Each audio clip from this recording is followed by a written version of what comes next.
kita yang ada di @office community ministry.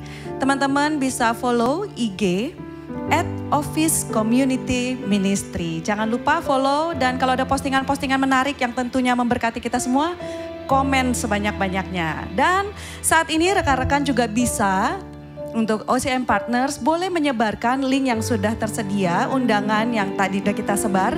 Kasih ke teman-temannya, ke rekan-rekan yang lain, siapa tahu juga mereka membutuhkan di masa-masa istirahat siang ini. Yang mau membutuhkan penyegaran rohani, yang jiwanya lagi butek. Ketika masuk di OCM, ibadah OCM pada siang hari ini tentunya pasti memperoleh kesegaran yang baru, amin. Karena ada apa? Ada persekutuan di dalam Tuhan dan persekutuan di dalam saudara seiman yang membuat jiwa kita semakin segar dan bugar. Sehingga ketika kita mulai kerja lagi, masuk ke dalam marketplace kita udah jadi segar. Ada ide-ide, ada hikmat-hikmat yang baru yang Tuhan karuniakan, amin. Baik, OCM Partners udah banyak banget nih yang bergabung. Hari ini saya pengen teman-teman nih OCM Partners untuk menuliskan di kolom chat. Kira-kira OCM Partners pernah nggak melakukan pekerjaan yang terabsurd, teraneh, atau kayak nggak mungkin gitu dilakukan, tapi Anda lakukan. Contoh ya. Saya pernah jualan air di kuburan. Dan itu kisah nyata ya OCM Partners. Nah, rekan-rekan OCM Partners, apakah mempunyai riwayat kerja yang teraneh, terabsurd, atau sepertinya ini kayaknya hal yang malu banget untuk dilakukan, tapi aku harus lakukan karena waktu itu kejepit gitu ya. Nah, ini pengalaman aku pernah jualan air di kuburan. Jadi kalau orang datang ke kuburan kan itu suka biasanya tuang-tuang air terus cuci-cuci muka. Nah, aku pernah melakukan itu waktu aku kecil. Oke, ditunggu jawabannya. Kita mau cari jawaban yang lucu-lucu atau jawaban yang menarik atau jawaban yang kayak wow ini aneh banget gitu ya. Kita tunggu jawabannya. Akan ada hadiah menarik di akhir acara untuk rekan-rekan OCM Partners. Baik, OCM Partners, mari kita siapkan hati kita dimanapun Anda berada. Mari kita bersatu di dalam doa. Kami mengucap syukur Tuhan untuk siang hari ini kami boleh berkumpul lewat Zoom. Kami percaya kalaupun kami ada siang hari ini semua hanyalah karena kemurahan anugerah Tuhan yang luar biasa dalam hidup kami. Dan kami mau bertemu muka dengan Engkau Tuhan lewat pujian, lewat penyembahan, lewat sharing firman, lewat persekutuan dengan saudara seiman. Kami percaya ketika Engkau hadir, ketika kami masuk dalam hadirat-Mu, ada kesegaran yang baru yang Tuhan berikan bagi kami. Terima kasih Tuhan, segala yang kami perlukan itu tersedia dan Tuhan beri di dalam hadirat-Mu. Terima kasih Bapa di dalam nama Tuhan Yesus. Mari sama-sama kita katakan amin. OCM Partners yang saat ini sedang mencari-cari apapun itu yang membuat engkau merasa jiwamu kosong. Engkau mencari sesuatu, engkau mencari karir yang naik, engkau mencari pendapatan yang lebih lagi. Engkau mencari apapun itu di luar sana. Tapi saat ini kita mau cari wajah Tuhan, amin. Yuk kita mau angkat pujian ini sama-sama. Kita gak perlu payah mencari-cari karena ada Tuhan yang menyediakannya bagi kita.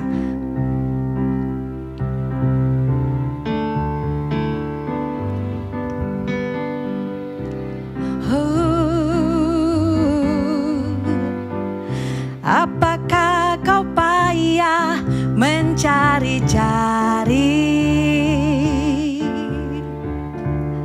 Apakah kau payah berkeliling?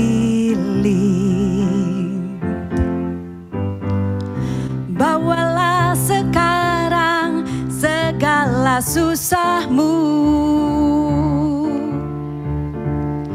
pada kaki Yesus, serahkanlah, serahkanlah, serahkanlah, serahkanlah, serahkan pada Yesus segala beban yang menindih hidupmu. Serahkanlah, serahkanlah, serahkan pada Yesus. Dia akan ganti segala duka menjadi suka. Engkau mungkin sales yang mencari-cari customer baru, engkau keliling-keliling Jakarta. Engkau bingung mana ini. Tapi saat ini kita bawa yuk setiap target kita, setiap apapun itu pergumulan kita mau bawa di hadapan Tuhan. Amin. Mari kita angkat pujian ini bersama-sama.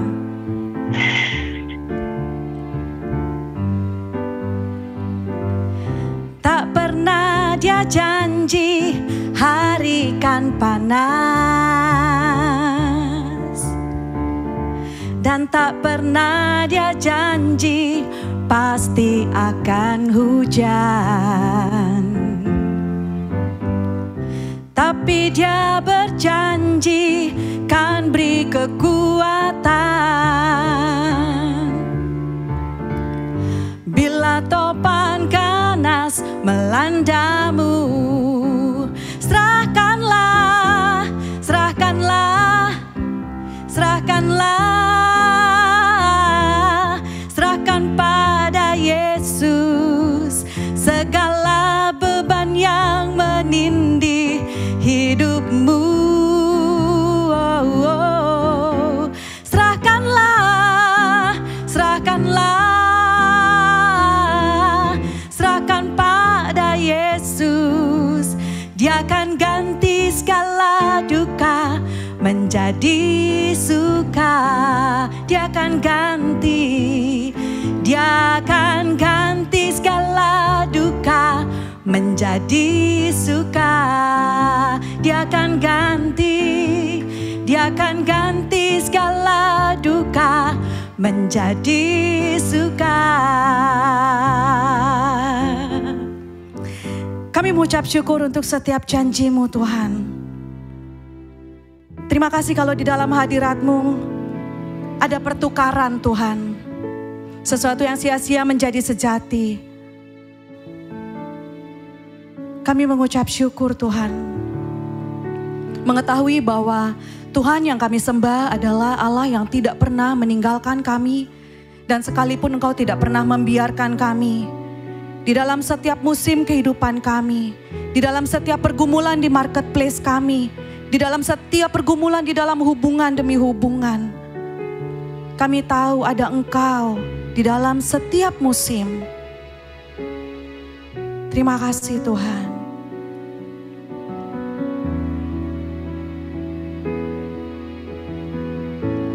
Kau ada bersamaku di setiap musim hidupku. Tak pernah Kau biarkan ku sendiri.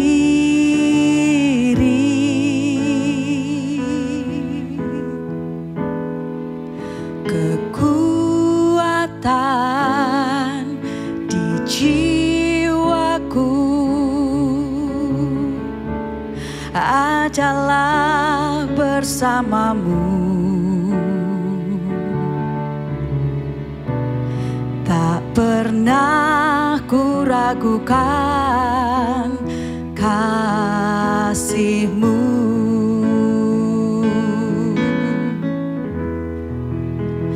Bersamamu Bapa, ku lewati semua perkenanan-Mu yang teguhkan hatiku.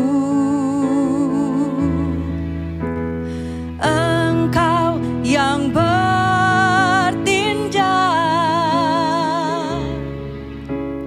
memberi pertolongan.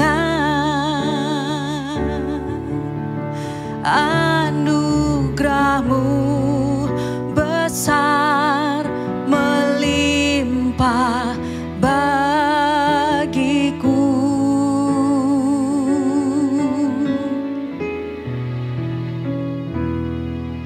Engkau ada bersamaku Di setiap musim hidupku, Kau tak pernah tinggalkanku sendiri.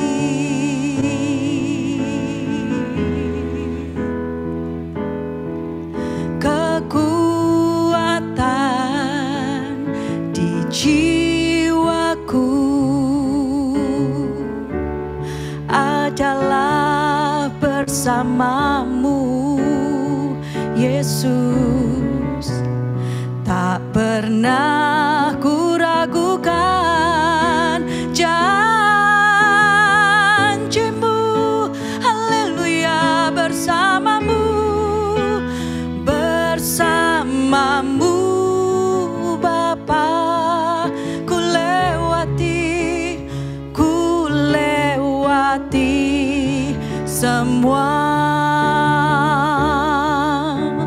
perkenananmu yang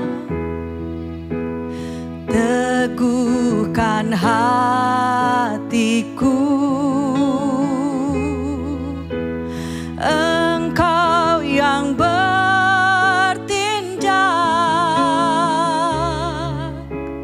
memberi pertolongan.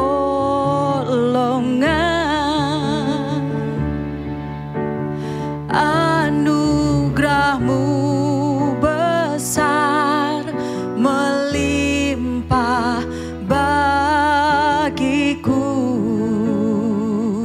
Anugerahmu Tuhan, anugerahmu besar, melimpah bagiku. Anugerahmu besar, anugerahmu besar, melimpah bagiku. Kami bersyukur, Kau Allah yang baik, Bapa yang kekal, yang selalu bersama kami dalam setiap musim hidup kami. Tak pernah membiarkan. Kau Allah yang bertanggung jawab atas buatan tangan-Mu. Selalu baru kasih-Mu setiap hari, setiap pagi. Terima kasih Tuhan. Terima kasih Tuhan, terima kasih, hati kami limpah dengan syukur. Kami buka hati kami buka mata kami, telinga kami mau mendengarkan setiap firman yang Tuhan taburkan. Perdengarkanlah suara-Mu di tengah-tengah kami, karena kami tahu itu baik bagi kami.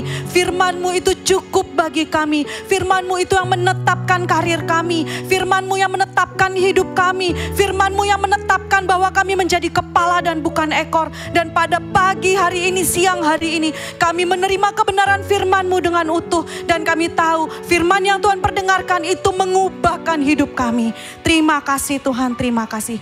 Segala hormat kemuliaan bagi Engkau. Ini waktu-Mu ya Allah, Roh Kudus berbicara di tengah-tengah kami.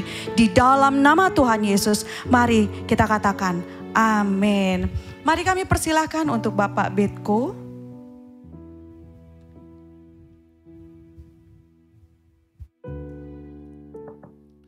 Shalom, puji nama Tuhan, OCM Partners, Bapak Ibu Saudara-saudari yang terkasih dalam Tuhan. Kembali kita bertemu di dalam pelayanan ibadah di siang hari ini, dan puji nama Tuhan kita boleh memasuki awal bulan di tanggal 1 April ini.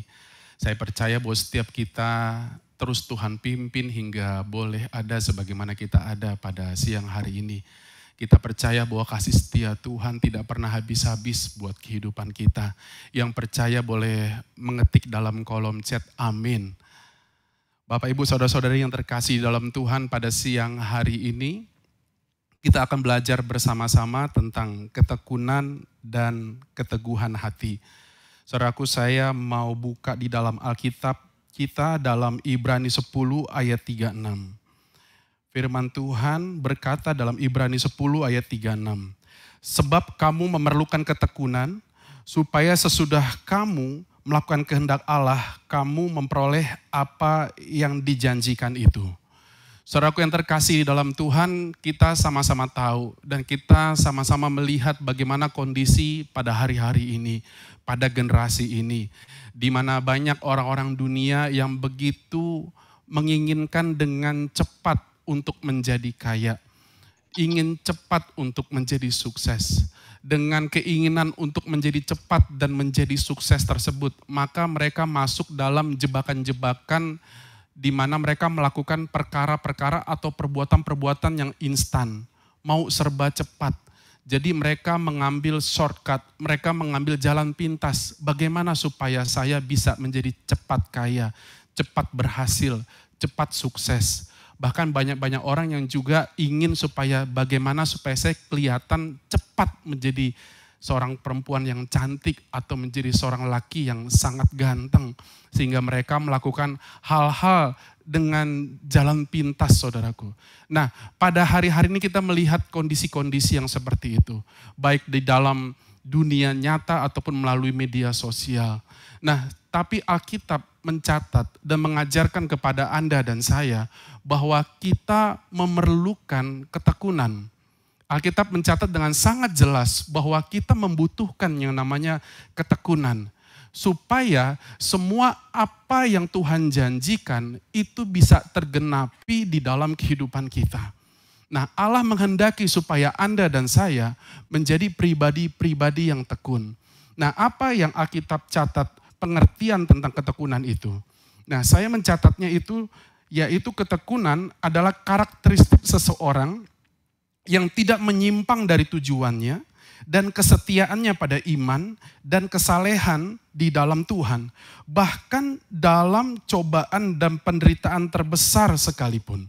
Jadi saudaraku, kita bisa melihat bersama-sama bahwa di dalam pengertian secara umum, ketekunan ini berbicara tentang satu konsistensi, berbicara tentang enduransi, satu daya tahan yang ada dalam kita.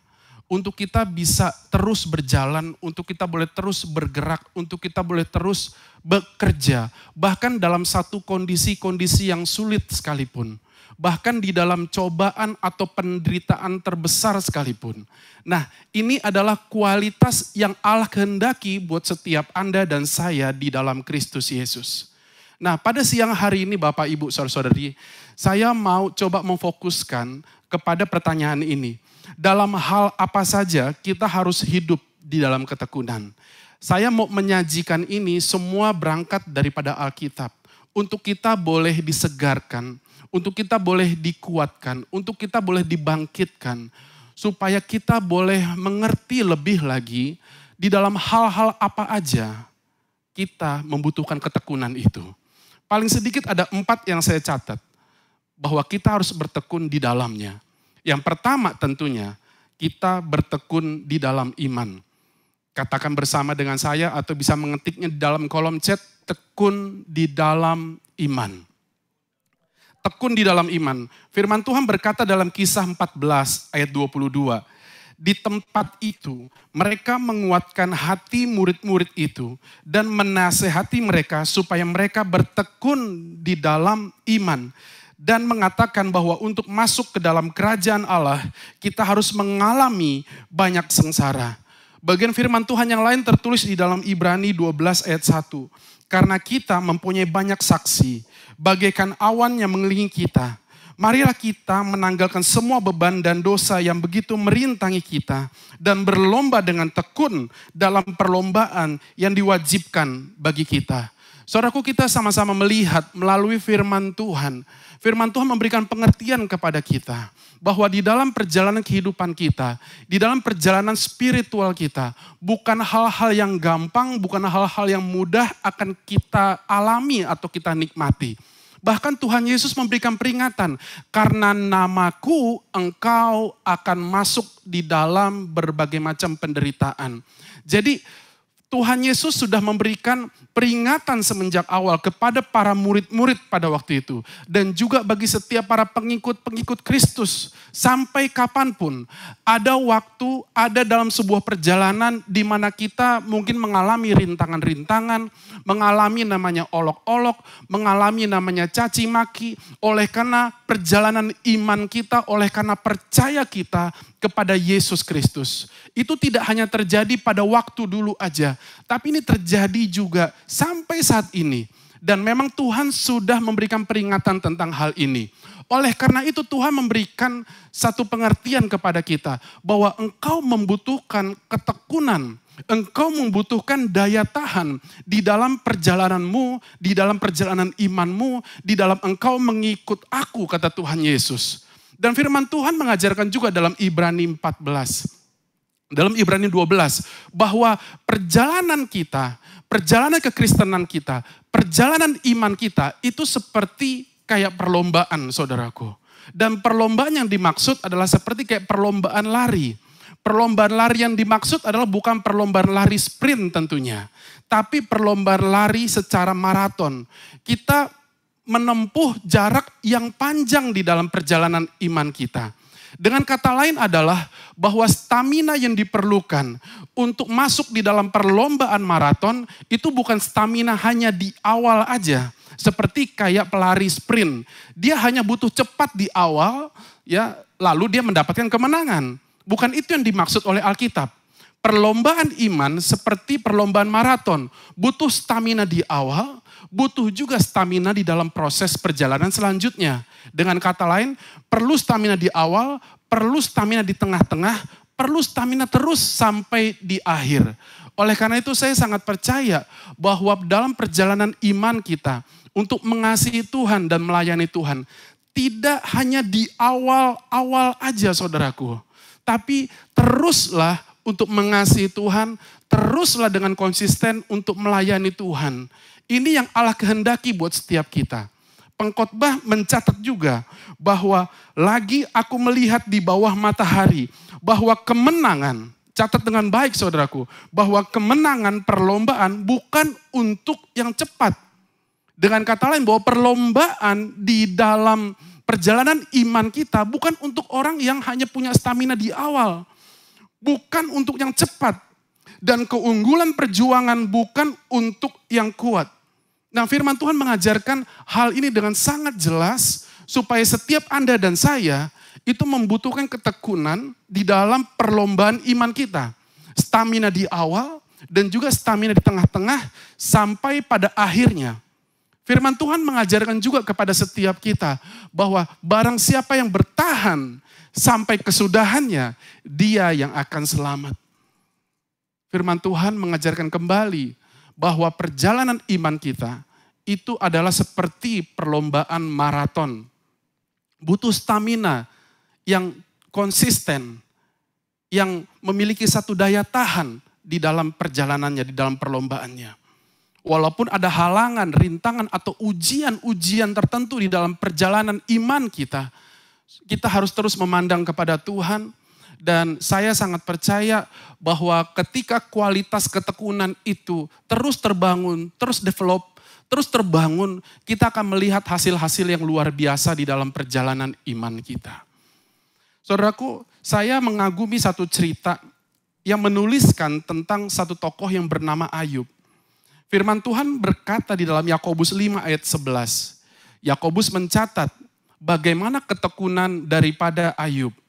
Sesungguhnya kami menyebut mereka berbahagia, yaitu mereka yang telah bertekun. Kamu telah mendengar tentang ketekunan Ayub dan kamu telah tahu apa yang pada akhirnya disediakan Tuhan baginya. Karena Tuhan Maha Penyayang dan penuh kasihan. Yakobus 5 ayat 11. Saudaraku catat dengan baik, garis bawahi ini, bahwa kami menyebut mereka berbahagia, yaitu mereka yang telah bertekun. Jadi untuk mereka yang telah bertekun, untuk mereka yang melatih diri untuk bertekun, untuk mereka yang mengembangkan karakter atau kualitas ketekunan di dalam dia, mereka-mereka yang akan mencapai namanya kebahagiaan yang sejati. Mereka-mereka yang akan mencapai pada hasil atau tuaian yang ajaib. Saya mempelajari daripada ayat ini waktu merenungkan bahwa ada dua macam penderitaan, saudaraku. Yang pertama, penderitaan yang pertama adalah penderitaan yang mungkin kita alami oleh karena ketekunan. Dengan kata lain, kita perlu namanya melatih diri atau disiplin diri untuk bertekun. Mungkin dalam tanda kutip, kita agak menderita di awal. Tapi pada ujungnya kita akan mendapatkan kebahagiaan yang sejati. Penderitaan yang tipe 2, penderitaan yang mungkin pertama-tama kita nggak perlu namanya ketekunan. Kita ngerasa feels good atau ngerasa namanya enak nih dengan kondisi yang nggak perlulah saya tekun. Tapi pada ujung-ujungnya dia akan mengalami namanya penderitaan. Nah, sekarang pilihannya kepada Anda dan saya. Anda mau milih opsi 1 atau opsi 2? Saya akan memilih opsi 1. Saya akan belajar melatih diri saya untuk saya boleh bertekun. Saya akan mendisiplinkan diri saya untuk saya bertekun. Dan pada hasil akhirnya saya akan mendapatkan kebahagiaan. Saya akan mendapatkan tuaian yang ajaib. Saya akan mendapatkan kemuliaan yang daripada Tuhan. Atau mungkin yang kedua, nggak perlu. Saya abaikan namanya ketekunan. Rasanya enak buat saya. Tapi pada ujung-ujungnya kita akan mengalami kesulitan, kesusahan, atau penderitaan-penderitaan yang lain. Oleh karena tidak tekun. Ini yang pertama, saudaraku. Tekun di dalam iman. Yang kedua, tekun di dalam doa. Katakan bersama dengan saya, tekun di dalam berdoa. Atau Anda bisa mengetik di dalam kolom chat, tekun di dalam doa. Firman Tuhan yang begitu singkat ini tapi begitu powerful, saudaraku. 1 Tesalonika 5 ayat 17. Firman Tuhan berkata, Paulus mengajarkan kepada jemaat di Tesalonika untuk tetaplah berdoa. Berdoa membutuhkan namanya konsistensi, saudaraku. Ketika berbicara tentang berdoa dengan iman bukan berarti tiba-tiba atau selalu ujuk-ujuk datang namanya mujizat atau jawaban doa. Paulus mengajarkan bahwa kita butuhkan namanya ketekunan di dalam berdoa. Oleh karena itu dia berkata, tetaplah berdoa. Dengan kata lain, perlu namanya daya tahan di dalam berdoa. Perlu namanya konsistensi di dalam berdoa. Berdoa membutuhkan iman. Tidak hanya masalah perasaan tentang doa itu. Saya melihat dan saya mengamati bahwa begitu banyak anak-anak Tuhan, begitu banyak orang-orang Kristen yang berdoa hanya dengan perasaan yang dimana dengan kata lain adalah kalau saya mood untuk berdoa, saya berdoa. Tapi kalau enggak mood untuk berdoa, kayaknya saya enggak perlu berdoa. No, saudaraku. Firman Tuhan mengajarkan bahwa mau mood atau enggak mood perasaanmu untuk berdoa, tetaplah berdoa. Jadi kita tidak dipengaruhi oleh kondisi hati kita atau kondisi perasaan kita waktu berdoa. Berdoalah senantiasa. Berdoalah pada waktu pagi, berdoalah pada waktu siang, berdoalah pada waktu malam, berdoalah setiap waktu. Inilah yang Allah kehendaki buat setiap Anda dan saya. Saya sangat percaya ketika kita bertekun di dalam doa-doa kita, ketika kita bertekun di dalam seruan kita kepada Allah, maka ada satu waktu jawaban Tuhan akan Tuhan nyatakan buat setiap Anda dan saya. Yang percaya boleh berkata amin. Anda bisa menuliskannya dalam kolom chat, amin. Puji nama Tuhan. Yang ketiga, saudaraku, apa yang Tuhan ajarkan tentang masalah ketekunan? Tekun di dalam bekerja. Firman Tuhan berkata dalam Pengkhotbah 11 ayat 6. Taburkanlah benihmu pagi hari dan janganlah memberi istirahat kepada tanganmu pada petang hari. Karena engkau tidak mengetahui apakah ini atau itu yang akan berhasil atau kedua-duanya sama baik. Firman Tuhan mengajarkan kepada setiap Anda dan saya supaya kita boleh menaburkan benih pada pagi hari dan jangan memberi istirahat kepada tanganmu pada petang hari. Dengan kata lain adalah supaya kita boleh konsisten di dalam pekerjaan kita. Kita bisa bertekun di dalam usaha kita. Kita boleh bertekun di dalam bisnis kita. Apa yang Anda mulai, Anda perlu ketekunan untuk meneruskannya. Anda boleh terus belajar, dan tekun terus untuk mengembangkan bisnis Anda. Saya menyadari dan saya sangat percaya bahwa ketekunan di dalam pekerjaan adalah salah satu faktor penting daripada keberhasilan atau kesuksesan dalam pekerjaan. Saya menjalani pekerjaan saya, itu udah cukup lama ya. Udah 10 tahun lebih saya menjalani pekerjaan saya sebagai bisnismen. Jatuh bangun, iya pasti. Tidak ada namanya bisnismen yang tidak mengalami namanya kejatuhan-kejatuhan. Demikian juga dengan saya. Saya mengawali bisnis saya dengan modal yang sangat kecil, dengan keberanian dan juga tentunya dengan percaya dan mengandalkan Tuhan bahwa Tuhan akan pimpin bisnis saya. Tapi apakah di dalam perjalanannya mudah? Enggak, saudaraku. Bahkan begitu banyak hal-hal yang berusaha untuk membuat saya itu berhenti di dalam bisnis saya. Tapi karena saya sangat tahu bahwa Tuhan tuh panggil saya untuk berbisnis. Tuhan panggil saya untuk berusaha, untuk berwirausaha. Oleh karena itu saya terus menjalankan bisnis saya. Saya mengingat di dalam perjalanan bisnis saya ada begitu hal-hal yang menyakitkan saya secara pribadi. Ketika saya berbisnis pernah waktu di awal-awal masuk barang saya berbisnis retail saudaraku dan masuk ke agen-agen grosir dan saya bawa barang-barang dalam mobil pada waktu itu masih mobil minibus. Belum ada mobil box seperti sekarang ini. Saya masuk barang dalam mobil minibus dan saya berpikir bahwa esok harinya saya akan kirim barang tersebut. Tapi betapa mengejutkannya bahwa pada pagi hari, pada waktu itu mobil saya hilang. Mobil saya hilang dan tentunya sama dengan isi-isinya yang harusnya saya jual. Nah, saya begitu tertekan, saya begitu stres, saya menceritakan ini kepada istri saya dan istri saya menguatkan saya supaya datang kepada Tuhan dan pada saat itu saya bersimpuh, saya bersujud di hadapan Tuhan. Tuhan ada apa dengan hal ini? Dan setelah saya berdoa, saya menangis pada waktu itu karena mobil sama isi-isinya itu semua ludes, hilang lenyap. Saya memberikan laporan kepada kepolisian pada siang harinya dan ketika saya sedang ditanya jawab oleh pihak polisi di meja polisi itu, tiba-tiba ya datang telepon ke kantor polisi di kalau nggak salah Polsek Durensawit pada waktu itu, ditelepon oleh seorang warga. Kantor polisi, salah satu anggota daripada polisi menerima telepon dari warga yang kebetulan pada waktu itu dia seorang yang berjualan tanaman di pinggir jalan. Nah, ada satu mobil yang menghalangi dagangan dia.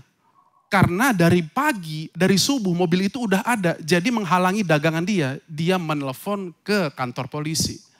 Ketika saya sedang membuat laporan tanya jawab dengan polisi, salah satu anggota daripada polisi bertanya kepada saya, "Bapak, apakah mobil Bapak merek ini, nomor polisinya ini?" Saya langsung mengatakan, "Iya," gitu. "Oh, Pak, tadi ada yang telepon ke kantor polisi bahwa mereka melaporkan ada mobil yang terparkir sembarangan dan menghalangi dagangan tanaman mereka." "Oh, ayo kita sama-sama datang ke sana." Saya diajak oleh anggota polisi itu dan kami naik mobil bersama-sama dan jarak beberapa meter saya udah bisa mengenali bahwa itu mobil saya. "Betul Pak, itu mobil saya." Oh puji nama Tuhan. Saya bersuka cita sekali. Saya bergirang di dalam Tuhan. Saya nggak tahu bagaimana isinya, apakah masih ada atau enggak. Waktu saya melihat benar pintu mobil saya sudah dalam posisi tidak terkunci dan semua isi-isinya ludes. Dan hanya ditinggalkan mobilnya aja di situ secara sembarangan.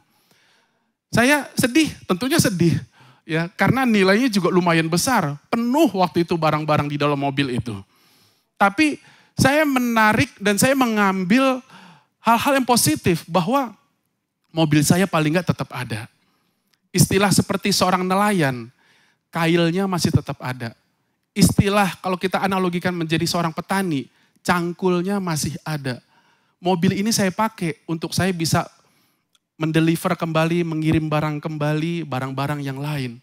At least mobilnya masih tetap ada. Di situ saya tetap mengambil sikap untuk mengucap syukur kepada Tuhan. Walaupun hal-hal yang pahit itu terjadi. Saya terus bekerja, saya terus bergerak. Walaupun uang yang ada di barang-barang tersebut cukup besar. Saya terus bekerja, saya terus bergerak, dan saya terus mengembangkan bisnis saya. Terus menerus. Dan dalam dunia perdagangan tentunya kita mengenal namanya dunia tipu-tipu tentunya. Banyak sekali terjadi di dalam dunia perdagangan, saudaraku.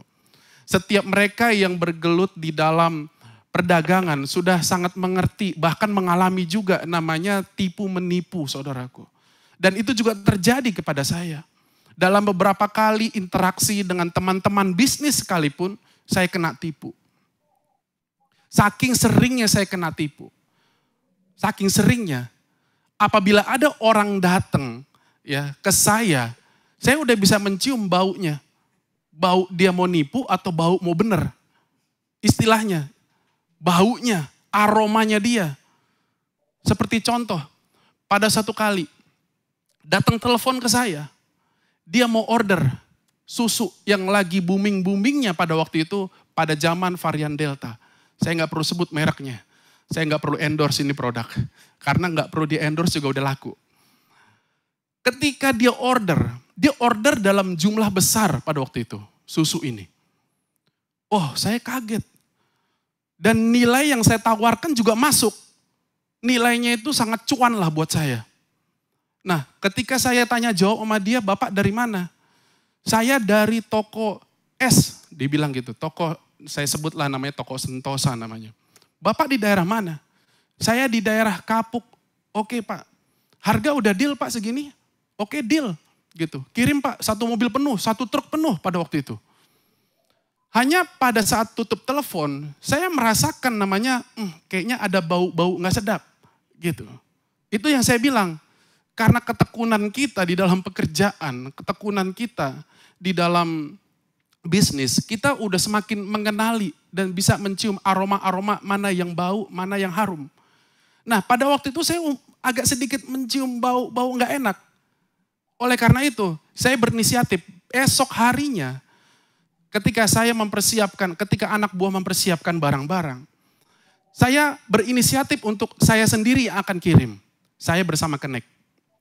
Dan pada waktu itu jalanlah kami. Dari pagi hari sang penelpon ini, dia terus tanya kepada saya, Pak jam berapa Bapak kirim? Oh nanti ya siang, saya bilang begitu. Saya urus-urus yang lain dulu.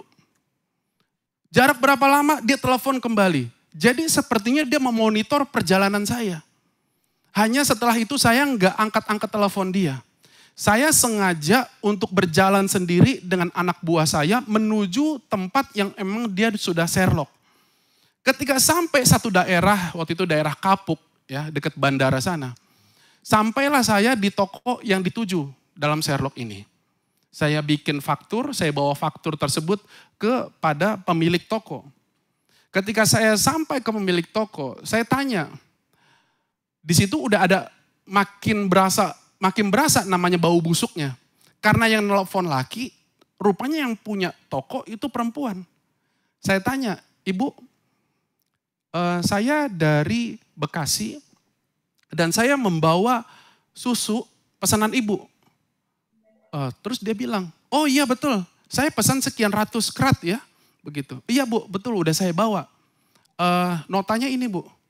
Ketika saya sampaikan nota ini atau faktur ini kepada dia, rupanya dia sudah mendapatkan salinan nota yang memang sudah dibuat oleh penelpon yang awal yang nelpon saya. Harga yang tertera di faktur yang pertama itu jauh lebih murah dibanding harga yang saya berikan kepada si ibu ini. Lalu saya udah mulai makin mencurigai bahwa ada hal-hal yang busuk sekali lewat hal ini. Saya bilang kepada ibu, Ibu maaf, apakah ibu sudah mentransfer uang? Ini saya mau transfer, dia udah mulai mengetik m-bankingnya dia untuk mentransfer kepada orang yang pertama nelpon saya itu. Saya langsung cegah, saya udah mengerti tentang hal ini. Saya bilang kepada ibu itu, dan jumlahnya pada waktu itu ratusan juta saudaraku. Saya bilang kepada ibu ini, Ibu stop, jangan ibu transfer ke orang itu. Yang menawarkan ibu itu bukan orang benar. Dia penipu. Dia sudah telepon saya untuk saya kirim barang kepada ibu. Iya betul. Kata si ibu itu bilang bahwa kalau barang sudah nyampe, saya diminta supaya langsung transfer ke dia. Saya langsung cegah dia dan saya bilang ke dia, kalau ibu transfer ke orang itu, besar kemungkinan uang ibu nggak akan balik dan saya nggak akan mau turun barang saya. Untuk ibu tahu bahwa barang itu saya yang punya, bukan orang itu yang punya. Dia sedang menipu kita, Bu. Aduh, syukur deh kalau kayak gitu. Dia bersuka cita. Saya mencegah dia untuk dia tertipu. Dan tinggal saya yang agak manyun sedikit. Karena apa? Karena perjalanan dari Bekasi ke Kapuk itu bukan perjalanan pendek ya. Tapi cukup jauh. Dengan solar, dengan tol dan segala macam dan dengan segala operasional yang ada, sebetulnya saya udah mengalami kerugian. Saya bilang kepada ibu itu, oke deh Bu, kalau gitu clear kita tercegah dari penipuan-penipuan. Lalu setelah keluar dari toko saya telepon orang ini saudaraku. Saya telepon orang ini, saya bilang kepada orang ini, halo, kamu mau coba-coba tipu kami ya gitu. Siapa yang mau coba-coba tipu? Kata dia begitu. Iya, saya udah tahu. Kamu gak tahu kan kalau misalnya saya sudah di titik lokasi yang namanya toko ini. Kenapa kamu bilang untuk mentransfer ke kamu? Padahal barang itu bukan barang kamu, itu barang saya. Saya bilang, oh enggak Pak, salah paham. Dia masih berkelit seperti itu. Saya padahal udah sangat jelas bahwa dia sedang mau menipu kami. Dengan sedikit agak emosi saya bilang, kamu harus bekerja dengan benar loh.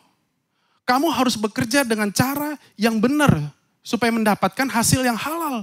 Jangan cara seperti ini, mau menipu-nipu. Saya pada saat itu tergerak untuk memberitakan tentang Injil, memberitakan tentang Yesus kepada dia.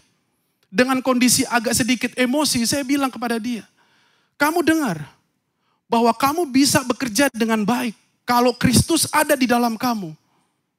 Lalu dia diam mendengar saya omong, dia gak berusaha untuk memutuskan telepon pada waktu itu. Dia terus mendengar, saya terus ngoceh. Saya bilang kepada dia, kamu harus tahu bahwa keselamatan hanya ada dalam Kristus Yesus. Dan bukan hanya keselamatan yang Tuhan Yesus bisa beri, tapi dia memampukan engkau, memampukan kamu supaya kamu bisa bekerja dengan baik, bisa bekerja dengan benar. Supaya kamu bisa mendapatkan hasil yang baik juga. Apakah kamu punya keluarga? Punya Pak, dia bilang gitu. Kalau kamu punya keluarga, masa kamu menafkahi keluarga kamu, istrimu dan anak-anakmu dengan cara yang kotor seperti ini? Kamu harus berbalik kepada kebenaran, berbalik kepada Kristus. Saya tantang seperti itu. Dalam telepon yang beberapa menit itu, dia tidak matikan telepon. Saya terus ngomong dan dia terus mendengar. Pada waktu itu sampai nada suara saya agak keras. Dan itu lokasinya di pasar pada waktu itu. Sampai tukang cendol, tukang kue basah juga pada ngeliatin saya ketika saya menginjili penipu ini. Ya, dan mereka melirik-lirik kepada saya dan saya juga melihat kepada mereka. Dan saya udah gak peduli tentang hal itu. Saya terus berkata tentang kebenaran. Saya berkata tentang Yesus Kristus. Saya berpikir bahwa ini adalah waktunya dia mendengar kabar baik. Pada waktu itu saya bilang, kamu mau gak datang kepada Tuhan Yesus? Kamu mau gak terima Tuhan Yesus? Pada waktu saya tantang itu, dia berkata, iya Pak. Dia bilang seperti itu. Kalau kamu mau ikuti doa-doa saya sekarang ini juga, oke? Oke. Akhirnya saya berdoa di telepon pada waktu itu. Saya berkata Tuhan Yesus dan dia mengikuti kata-kata saya. Tuhan Yesus sembari nadanya kayak lirih-lirih mau menangis begitu.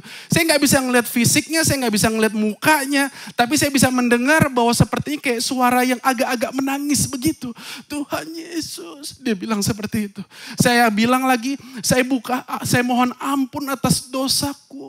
Dia ikuti kata-kata saya satu-satu. Sampai akhirnya dia menerima Tuhan Yesus pada waktu itu. Dan berita itu dan cerita itu gak sampai di situ. Saya tanya kepada dia, kamu punya teman yang lain gak? Di situ, ada Pak gitu. Sambungkan kepada teman-temanmu. Nomor teleponnya dia dikasih ke orang yang berbeda, lalu saya ajak ngomong lagi. Rupanya ini komplotan penipu. Jadi yang kerja bukan satu orang.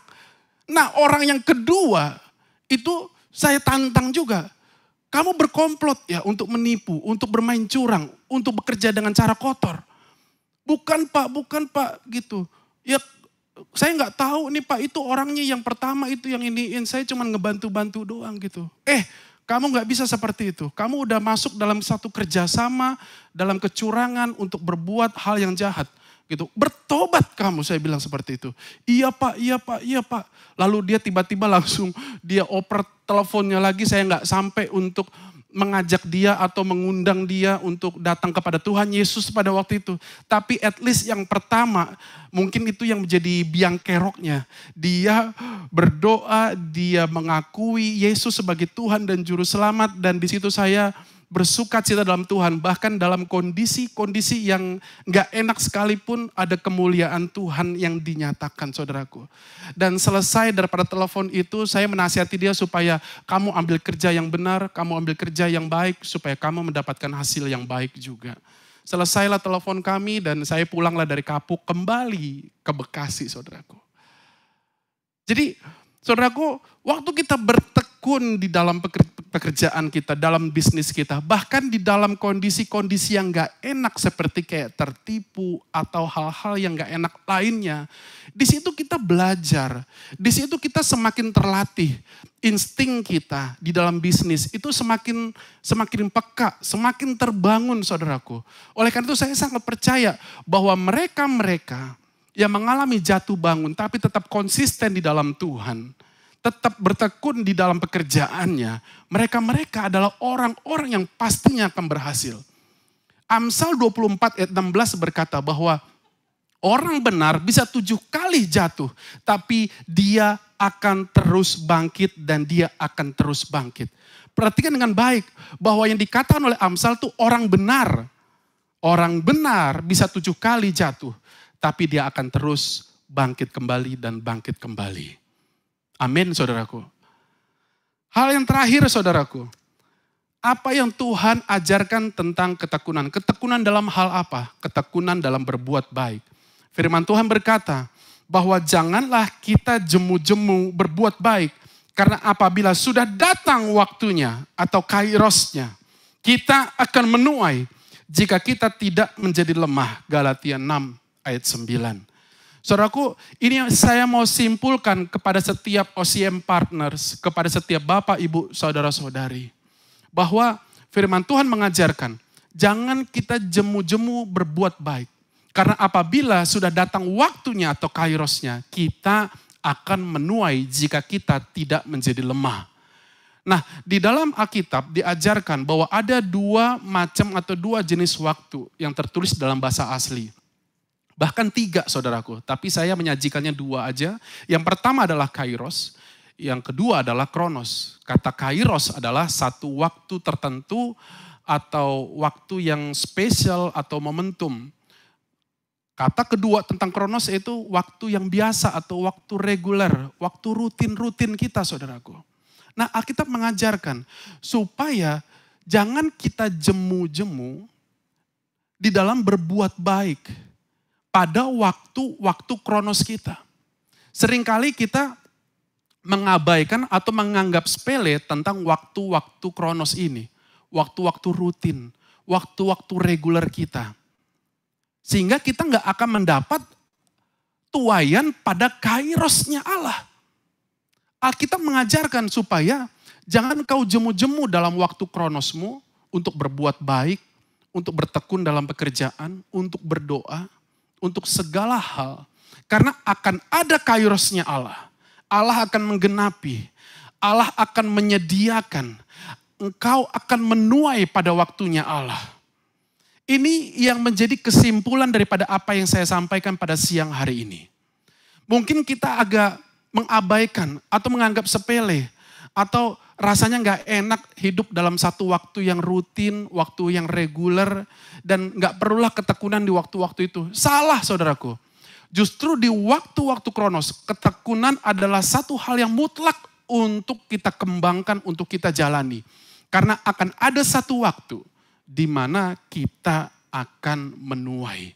Setiap taburan-taburan kita itu terjadi pada waktu-waktu kronos. Waktu taburan untuk berdoa, taburan air mata, taburan seruan kita, taburan-taburan dalam perbuatan-perbuatan baik kita, itu terjadi pada waktu-waktu kronos. Percayalah, pada satu waktu, dengan waktunya Allah, dan kita nggak pernah tahu itu, kita akan menuai, asalkan Anda dan saya tidak menjadi lemah. Ini adalah kunci rahasia di mana kita boleh menuai tuaian yang ajaib, kita boleh menuai mujizat-mujizat daripada Tuhan, kita boleh menuai terobosan-terobosan daripada surga di dalam kehidupan kita, dalam segala area hidup kita, di dalam pekerjaan, di dalam keluarga, dalam segala area hidup kita. Oleh karena itu pada siang hari ini Bapak, Ibu, Saudara-saudara yang terkasih dalam Tuhan, bertekun di dalam iman, bertekun di dalam perjalanan pelayananmu, bertekun di dalam doa-doamu, bertekun di dalam pekerjaanmu, dalam karir, dalam bisnismu, bertekun juga di dalam berbuat baik bagi sesama. Karena dengan cara demikian kita akan menuai, kita akan menikmati hasil-hasil yang ajaib yang Tuhan sediakan pada waktunya Allah. Puji nama Tuhan, mari kita berdoa. Tuhan terima kasih, kami bersyukur pada Engkau. Pada siang hari ini kami boleh mendengar kebenaran firman Engkau. Dan kami berdoa Tuhan, biar kiranya ketekunan, enduransi, daya tahan, konsistensi di dalam kami itu boleh semakin bertumbuh. Kami boleh semakin terbangun Tuhan. Kualitas karakter ketekunan di dalam kehidupan kami Tuhan. Karena itulah yang Kau kehendaki bagi setiap kami. Engkau yang berfirman bahwa kami memerlukan ketekunan. Agar setiap janji-janji Allah itu boleh tergenapi di dalam kehidupan kami. Mari temukan Tuhan setiap anak-anak-Mu di tempat ini Tuhan. Ataupun yang ada di dalam Zoom. Engkau Tuhan Allah yang mengembangkan kualitas ini dalam setiap kami. Tuhan yang tolong kami supaya kami sampai pada akhirnya boleh terus bertahan, boleh terus mengasihi Engkau, boleh terus berdoa, boleh terus bekerja dan melayani Engkau, boleh terus berbuat baik Tuhan sampai Engkau datang ataupun Engkau memanggil kami. Terima kasih Tuhan, hormat puji-pujian kemuliaan kami kembalikan hanya bagi Engkau saja. Di dalam satu nama yang ajaib, di dalam nama Tuhan Yesus, kami berdoa, kami mengucap syukur. Sama-sama kita katakan, amin, amin, amin, amin. Baik, terima kasih atas sharing firman Tuhan yang dibagikan oleh Bapak Betko ya. Luar biasa sekali event OCM pada siang hari ini. Kita kasih tepuk tangan dulu dong, ajaib ya. Paling tidak Bapak Ibu rekan OCM Partners yang terkasih, ada dua hal yang saya catat dan highlight sebagai ingat-ingatan untuk kita. Yang pertama adalah setia menabur dalam waktu kronos atau rutin, maka kairos atau kesempatan emas itu pasti akan datang untuk bisa kita menikmati tuaian kita. Amin. Dan yang kedua, 2 Timotius 4 ayat 2, beritakanlah firman, siap sedialah baik atau tidak baik waktunya. Nyatakanlah apa yang salah, tegurlah dan nasihatilah dengan segala kesabaran dan pengajaran. Apapun yang terjadi mungkin tidak enak, tetapi ketika ada kesempatan untuk memberitakan kabar baik, maka di situ adalah bagian kita untuk menyatakan kabar baik yang daripada Tuhan. Karena setiap jiwa berharga di mata Tuhan. Amin. Sekalipun itu penipu, tapi dia tetap Tuhan kasihi. Haleluya. Baik Bapak Ibu OCM Partners yang terkasih, kita akan memberikan offering kita. Mari OCM Partners untuk memberikan offering pada rekening Yayasan Yosua Ministry yang tercantum di layar Zoom OCM Partners. Oke? Baik, sebagai penutup kita akan mengumumkan pemenang daripada komen pekerjaan terabsurd yang pernah saya lakukan. Saya pernah diminta Chef Beng dari Master Chef untuk membuat hiasan lampu bagi kreasi kuenya, yaitu kue tart. Asli itu chef bikin kue tart atau bolu bentuk pesawat Star Trek. Dan ternyata saya bisa juga buat hiasan lampu tersebut. Mungkin ini pakai ini ya lampu-lampu gede ya. Lumayanlah dapat uang jasanya. Oke, pemenangnya adalah Bang Efrain. Hadiahnya voucher 100.000. Selamat ya Bang Efrain. Baik, OCM Partner sampai ketemu di acara kita OCM in the next 2 weeks di waktu dan jam yang sama. Nanti kita akan sebarkan linknya bagi rekan OCM Partners yang terberkati dengan adanya OCM ini. Kami encourage untuk rekan-rekan OCM Partners untuk bisa men-share kembali undangan-undangannya kepada setiap rekan-rekan OCM Partners. Oke, mari kita tutup acara ini dengan berfoto bersama. Yuk kita semua bisa open cam. Kita mau foto, kita mau tutup OCM pada siang hari ini. Mari tunjukkan wajah-wajah yang diurapi, yang penuh dengan berkat, yang mendapatkan kesegaran dan siap sedia baik atau tidak baik waktunya untuk memberitakan kabar baik itu. Yuk kami persilakan semuanya untuk OCM Partners untuk open cam. Ya open cam semua. Terima kasih. Yuk silakan kita mau ambil fotonya. Silakan Bang Junto. Ya, sekali lagi di layar yang ke-100 ya. 1, 2, 3. Baik, terima kasih. Sampai jumpa in the next OCM. Tuhan Yesus memberkati. Salam sehat semua.